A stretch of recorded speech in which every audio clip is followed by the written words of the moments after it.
بسم الله الرحمن الرحيم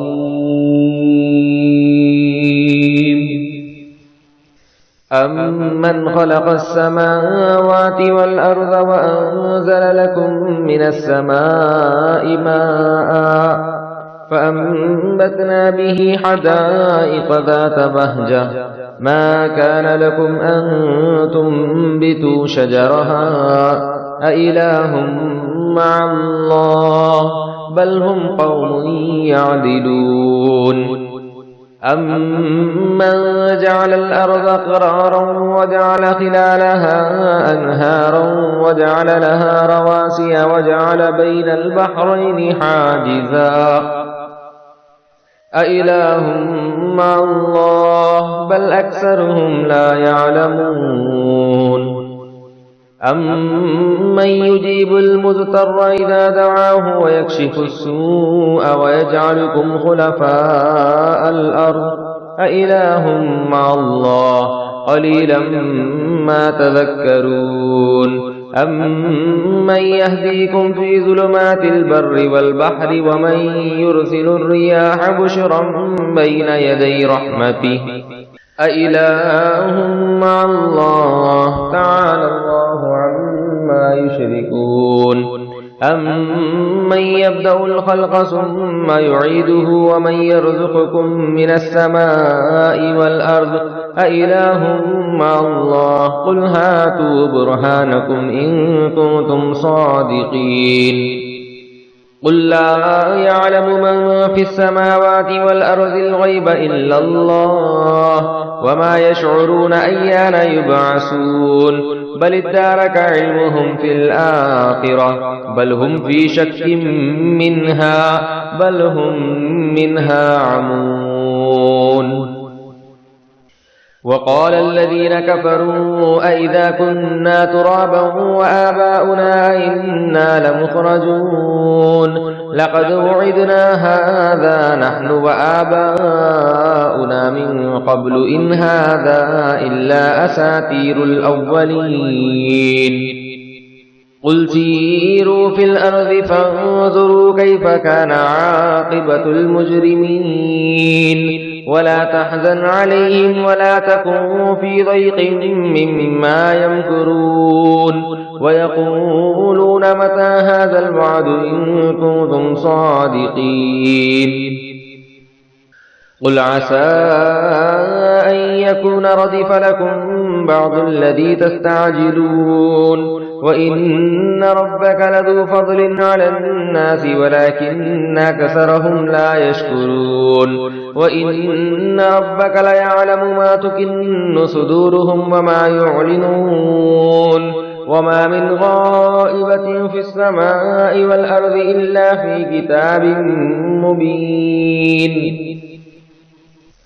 إن هذا القرآن يقص على بني إسرائيل أكثر الذي هم فيه يختلفون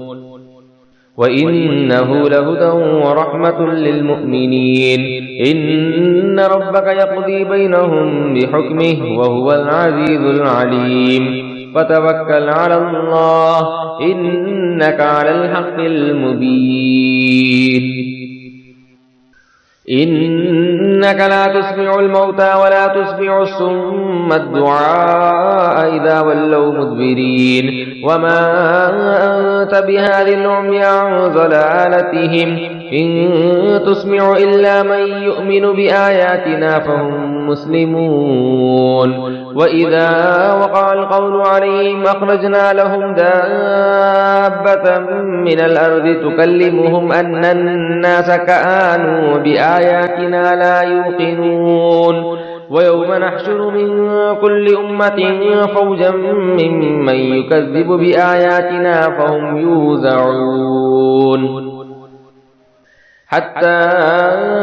إذا جاءوا قال كذبتم بآياتي ولم تحيطوا بها علما أم ماذا كنتم تعملون ووقع القول عليهم بما ظلموا فهم لا ينطقون ألم يروا أنا جعلنا الليل ليسكنوا فيه والنهار مبصرا إن في ذلك لآيات لقوم يؤمنون ويوم ينفخ في السور ففزع من في السماوات ومن في الأرض إلا من شاء الله وكل أتوه داخرين وترى الجبال تحسبها جامدة وهي تمر مر السحاب صنع الله الذي أتقن كل شيء إنه خبير بما تفعلون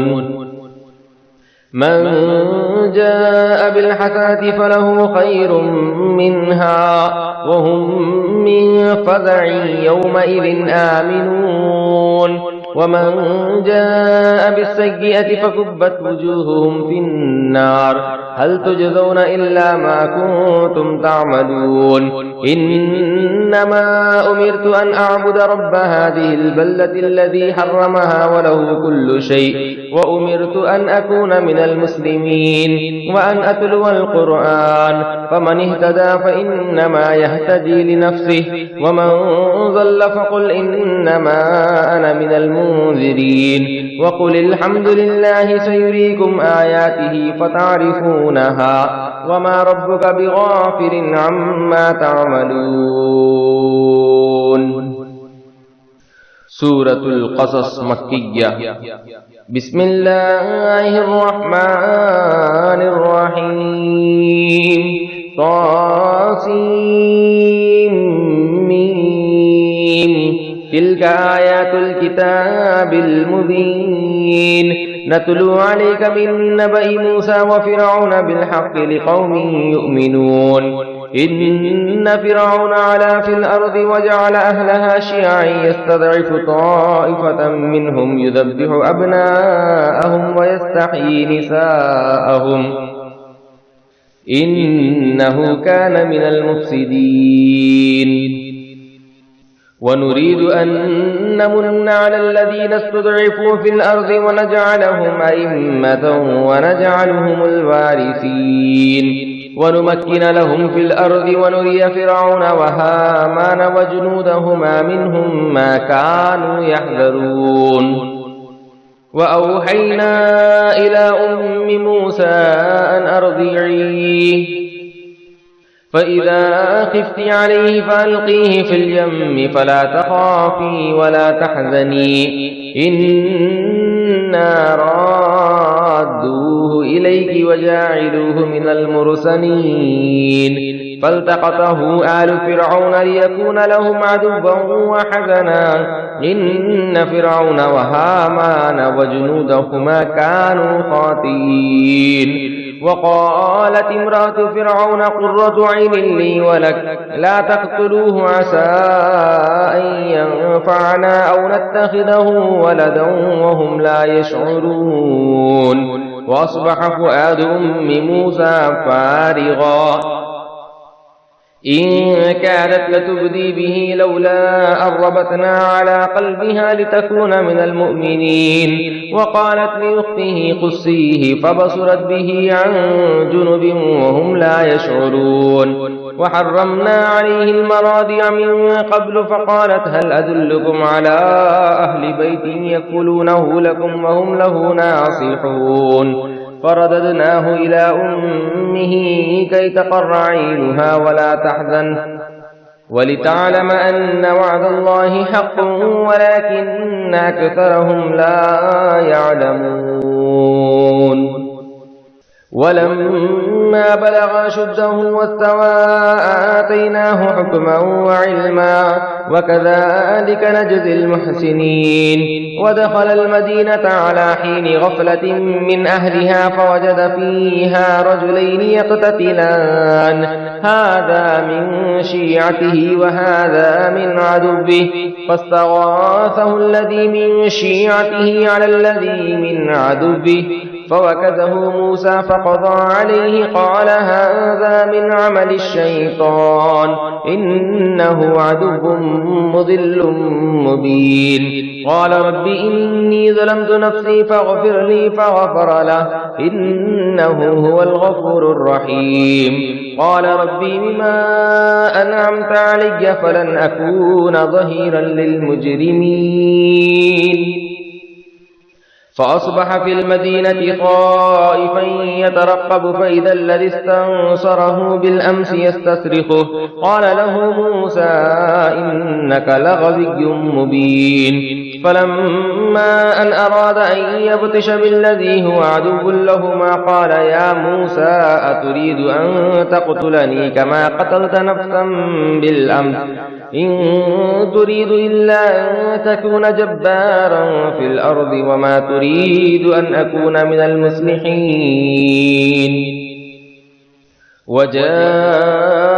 رجل من أقصى المدينة يسعى قال يا موسى إن الملأ يأتمرون بك ليقتلوك فاخرج إني لك من الناصحين فخرج منها خائفا يترقب قال رب نجني من القوم الظالمين ولما توجه تلقاء مدين قال عسى ربي أن يهديني سواء السبيل ولما ورد ماء مدين وجد عليه أمة من الناس يسقون ووجد من دونهم امرأتين تذودان قال ما خطبكما قالتا لا نسقي حتى يصدر الرعاء وأبونا شيخ كبير فسقى لهما ثم تولى إلى الظل فقال رب إني لما أنزلت إلي من خير فقير فجاءته إحداهما تمشي على استحياء قالت إن أبي يدعوك ليجزيك أجر ما سقيت لنا فلما جاءه وقص عليه القصص قال لا تخف نجوت من القوم الظالمين قالت إحداهما يا أبت استأجر إن خير من استأجرت القوي الأمين قال إني أريد أن أنكحك إحدى ابنتي هاتين على أن تأجرني 8 حجج فإن أتممت 10 فمن عندك وما أريد أن أشق عليك ستجدني إن شاء الله من الصالحين قال ذلك بيني وبينك أيما الأجلين قضيت فلا عدوان عليك والله على ما نقول وكيل فلما قضى موسى الأجل وصار بأهله آنس من جانب الطور نارا قال لأهلهم كثوا إني آنست نارا لعلي آتيكم منها بخبر أو جذبة من النار لعلكم تصطلون فلما أتاها نودي من شاطئ الوادي الأيمن في البقعة المباركة من الشجرة أن يا موسى إني أنا الله رب العالمين وأن ألق عصاك فلما رآها تهتز كأنها جان ولا مدبرا ولم يعقب يا موسى اقبل ولا تخف إنك من الآمنين اسلك يدك في جيبك تخرج بيضاء من غير سوء واضمم إليك جناحك من الرهب فذلك برهانان من ربك إلى فرعون وملئه إنهم كانوا قوما فاسقين قالت رب إني قتلت منهم نفسا فأخاف أن يقتلون وأخي هارون هو أفصح مني لسانا فأرسله معي يرد أن يصدقني إني أخاف أن يكذبون قال سنشد عضدك بأخيك ونجعل لكما سلطانا فلا يصلون إليكما بآياتنا أنتما ومن اتبعكما الغالبون فلما جاءهم موسى بآياتنا بينات قالوا ما هذا إلا سحر مفترى وما سمعنا بهذا في آبائنا الأولين.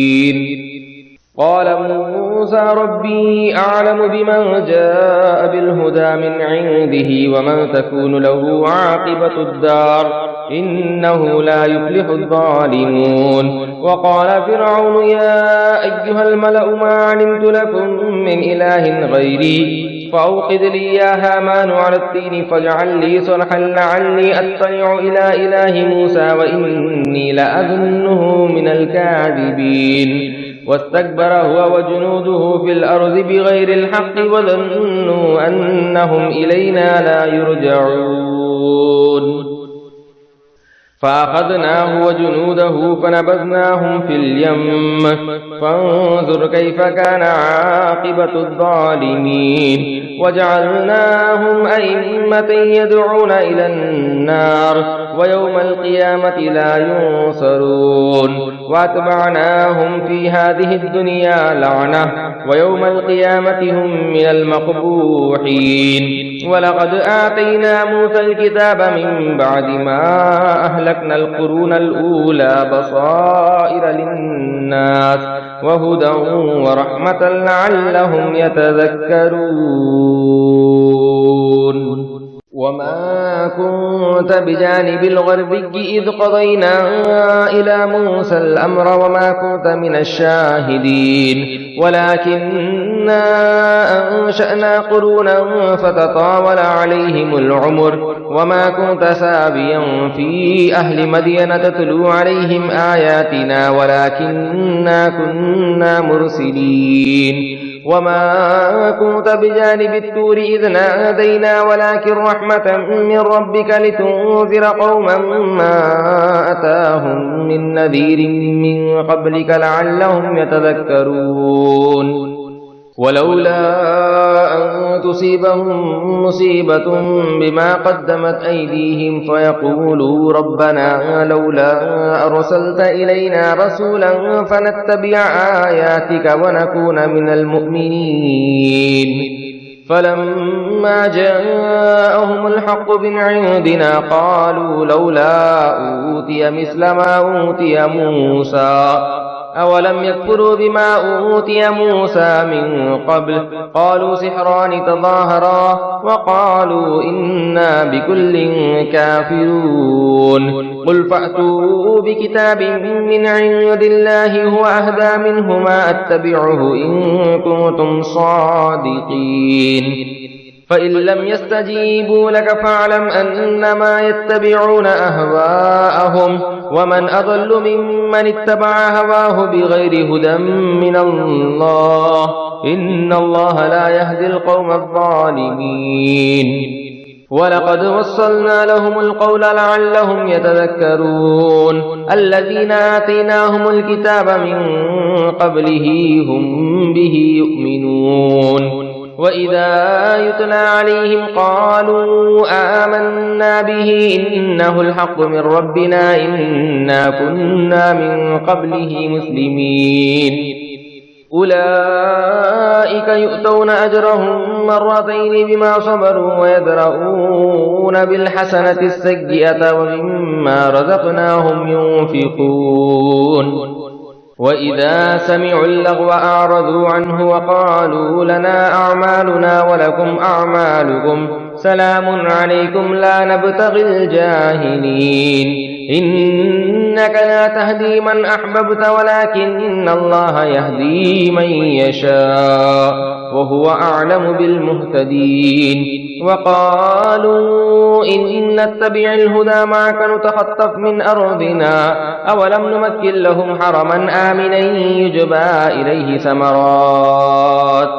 كل شيء رزقا من لدنا ولكن أكثرهم لا يعلمون وكم أهلكنا من قرية بطرت معيشتها وتلك مساكنهم لم تسكن من بعدهم إلا قليلا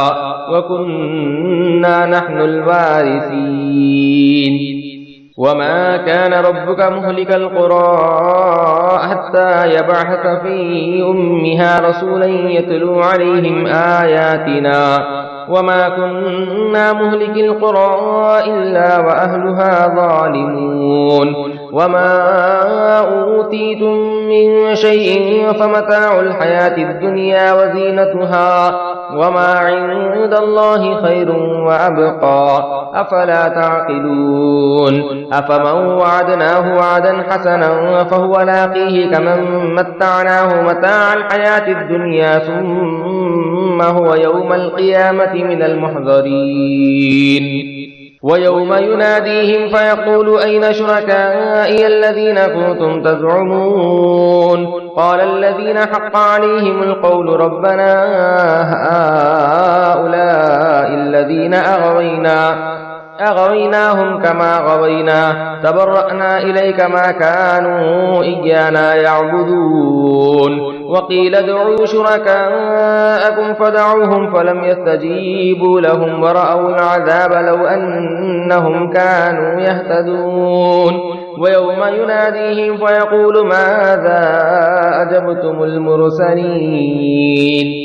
فعميت عليهم الأنباء يومئذ فهم لا يتساءلون فأما من تاب وآمن وعمل صالحا فعسى أن يكون من المفلحين وربك يخلق ما يشاء ويختار ما كان لهم الخيرة سبحان الله وتعالى عما يشركون وربك يعلم ما تكن صدورهم وما يعلنون وهو الله لا إله إلا هو له الحمد في الأولى والآخرة وله الحكم وإليه ترجعون قل أرأيتم إن جعل الله عليكم الليل سرمدا إلى يوم القيامة من إله غير الله يأتيكم بضياء أفلا تسمعون قل أرأيتم إن جعل الله عليكم النهار سرمدا إلى يوم القيامة من إله غير الله يأتيكم بليل تسكنون فيه أفلا تبصرون ومن رحمته جعل لكم الليل والنهار لتسكنوا فيه ولتبتغوا من فضله ولعلكم تشكرون ويوم يناديهم فيقول أين شركائي الذين كنتم تزعمون ونزعنا من كل أمة شهيدا فقلنا هاتوا برهانكم فعلموا أن الحق لله وضل عنهم ما كانوا يفترون إن قارون كان من قوم موسى فبغى عليهم وآتيناه من الكنوز ما إن مفاتحه لتنوء بالعصبة أولي القوة إذ قال له قومه لا تفرح إن الله لا يحب الفرحين وابتغ فيما آتاك الله الدار الآخرة ولا تنس نصيبك من الدنيا وأحسن كما أحسن الله إليك ولا تبغ الفساد في الأرض إن الله لا يحب المفسدين قال إنما أوتيته على علم عندي أولم يعلم أن الله قد أهلك من قبله من القرون من هو أشد منه قوة وأكثر جمعا ولا يسأل عن ذنوبهم المجرمون فخرج على قومه في زينته قال الذين يريدون الحياة الدنيا يا ليت لنا مثل ما أوتي قارون إنه لذو حظ عظيم وقال الذين أوتوا العلم ويلكم ثواب الله خير لمن آمن وعمل صالحا ولا يلقاها إلا الصابرون فخسفنا به وبداره الأرض فما كان له من فئة ينصرونه من دون الله وما كان من المنتصرين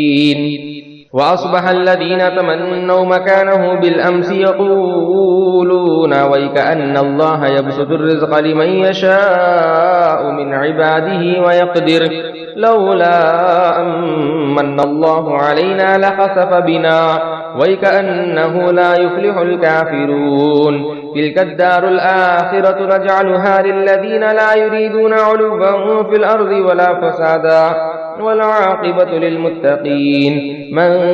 جاء بالحسنة فله خير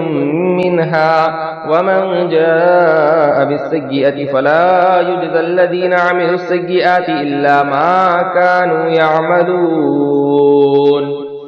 إن الذي فرض عليك القرآن لرادك إلى معاد قل ربي أعلم من جاء بالهدى ومن هو في ضلال مبين وما كنت ترجو أن يلقى إليك الكتاب إلا رحمة من ربك فلا تكونن ظهيرا للكافرين ولا يصدنك عن آيات الله بعد إذ أنزلت إليك وادع إلى ربك ولا تكونن من المشركين ولا تدع مع الله إلها آخر لا إله إلا هو كل شيء هالك إلا وجهه له الحكم وإليه ترجعون. سورة العنكبوت مكية. بسم الله الرحمن الرحيم. ألف لام ميم. أحسب الناس أن يتركوا أن يقولوا آمنا وهم لا يفتنون ولقد فتنا الذين من قبلهم فليعلمن الله الذين صدقوا وليعلمن الكاذبين. أم حسب الذين يعملون السيئات أن يسبقونا ساء ما يحكمون. من كان يرجو لقاء الله فإن أجل الله لآت وهو السميع العليم. ومن جاهد فإنما يجاهد لنفسه إن الله لغني عن العالمين. والذين آمنوا وعملوا الصالحات لنكفرن عنهم سيئاتهم ولنجزينهم أحسن الذي كانوا يعملون. ووصينا الإنسان بوالديه حسنا وإن جاهداك لتشرك به ما ليس لك به علم فلا تطعهما إلي مرجعكم فأنبئكم بما كنتم تعملون. والذين آمنوا وعملوا الصالحات لندخلنهم في الصالحين. ومن الناس من يقول آمنا بالله فإذا أوذي في الله جعل فتنة الناس كعذاب الله ولئن جاء نصر من ربك ليقولن إنا كنا معكم أوليس الله بأعلم بما في صدور العالمين. وليعلمن الله الذين آمنوا وليعلمن المنافقين. وقال الذين كفروا للذين آمنوا اتبعوا سبيلنا ولنحمل خطاياكم وما هم بحاملين من خطاياهم من شيء إنهم لكاذبون. وليحملن أثقالهم وأثقالا مع أثقالهم وليسألن يوم القيامة عما كانوا يفترون. ولقد أرسلنا نوحا إلى قومه فلبث فيهم 1000 سنة إلا 50 عاما فأخذهم الطوفان وهم ظالمون فأنجيناه وأصحاب السفينة وجعلناها آية للعالمين. وإبراهيم إذ قال لقومه اعبدوا الله واتقوه ذلكم خير لكم إن كنتم تعلمون. إنما تعبدون من دون الله أوثانا وتخلقون إفكا إن الذين تعبدون من دون الله لا يملكون لكم رزقا فابتغوا عند الله الرزق واعبدوه واشكروا له إليه ترجعون. وإن تكذبوا فقد كذب أمم من قبلكم وما على الرسول إلا البلاغ المبين أولم يروا كيف يبدئ الله الخلق ثم يعيده إن ذلك على الله يسير قل سيروا في الأرض فانظروا كيف بدأ الخلق ثم الله ينشئ النشأة الآخرة إن الله على كل شيء قدير يعذب من يشاء ويرحم من يشاء وإليه تقلبون وما أنتم بمعجزين في الأرض ولا في السماء وما لكم من دون الله من ولي ولا نصير والذين كفروا بآيات الله ولقائه أولئك يئسوا من رحمته وأولئك لهم عذاب أليم فما كان جواب قومه إلا أن قالوا اقتلوه أو حرقوه فأنجاه الله من النار إن في ذلك لآيات لقوم يؤمنون وقال إنما اتخذتم من دون الله أوثانا مودة بينكم في الحياة الدنيا ثم يوم القيامة يكفر بعضكم ببعض ويلعن بعضكم بعضا ومأواكم النار وما لكم من ناصرين فآمن له لوط وقال إني مهاجر إلى ربي إنه هو العزيز الحكيم ووهبنا له إسحاق ويعقوب وجعلنا في ذريته النبوة والكتاب وآتيناه في الدنيا وإنه في الآخرة لمن الصالحين ولوطا إذ قال لقومه إنكم لتأتون الفاحشة ما سبقكم بها من أحد من العالمين أئنكم لتأتون الرجال وتقطعون السبيل وتأتون في ناديكم المنكر فما كان جواب قومه إلا